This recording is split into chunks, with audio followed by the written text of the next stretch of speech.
গল্পে টুইস্ট লাগবে না, নাহলে প্রবলেম বড় হয়ে যাবে। তো বডিতে ব্যাকটেরিয়া পুশ করতে হয়। ঢালিউডের মেগাস্টার শাকিব খান মানে পর্দায় একক রাজত্ব। তার ভক্তরা সবসময় অপেক্ষায় থাকেন নতুন কোনো গল্প, নতুন কোনো চরিত্রের জন্য।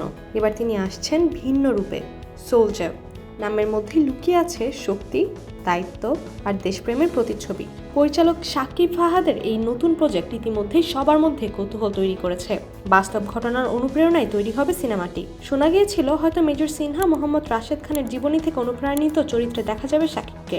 তবে ভেতরের খবর, তিনি সরাসরি সেনাবাহিনীর কোনো কর্মকর্তা নন, বরং একজন সাবেক রাষ্ট্রীয় গোয়েন্দা এজেন্ট, যিনি দেশের জন্য অনেক অজানা অপারেশন সফলভাবে সম্পন্ন করেছেন। গল্পে থাকবে সত্য ঘটনার ছোঁয়া, কিন্তু তার সঙ্গে মিলবে সিনেম্যাটিক নাটকীয়তা, টানটান উত্তেজনা আর দারুণ সব অ্যাকশন।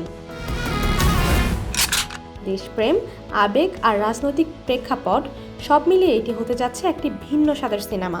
নায়িকা হিসেবে থাকছেন ছোট পর্দার জনপ্রিয় মুখ তানজিন তিশা। বহুদিন ধরে তার সিনেমায় অভিষেকের গুঞ্জন শোনা গেলেও এবার সত্যি হতে যাচ্ছে সেই প্রত্যাশা। শাকিবের বিপরীতে বড় পর্দায় এবার প্রথমবারের মতো হাজির হবেন তিনি। আরও 2জন নায়িকা থাকবেন সিনেমাটিতে। এই সিনেমার জন্য নেওয়া হয়েছে সরকারের সবুজ সংকেত। পাশাপাশি বলিউড ও দক্ষিণ ভারতীয় টেকনিক্যাল ক্রু যুক্ত থাকবেন প্রজেক্টে।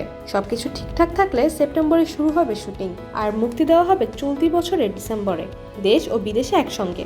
শাকিব খান বারবার প্রমাণ করেছেন তিনি কেবল নায়ক নন, দর্শকের আবেগের এক বিশাল শক্তি। সোলজারের মাধ্যমে সেই শক্তি এবার রূপ নেবে দায়িত্ব, দেশপ্রেম আর আত্মত্যাগের গল্পে, যা কেবল পর্দায় নয়, দর্শকের মনেও বেঁচে থাকবে অনেকদিন।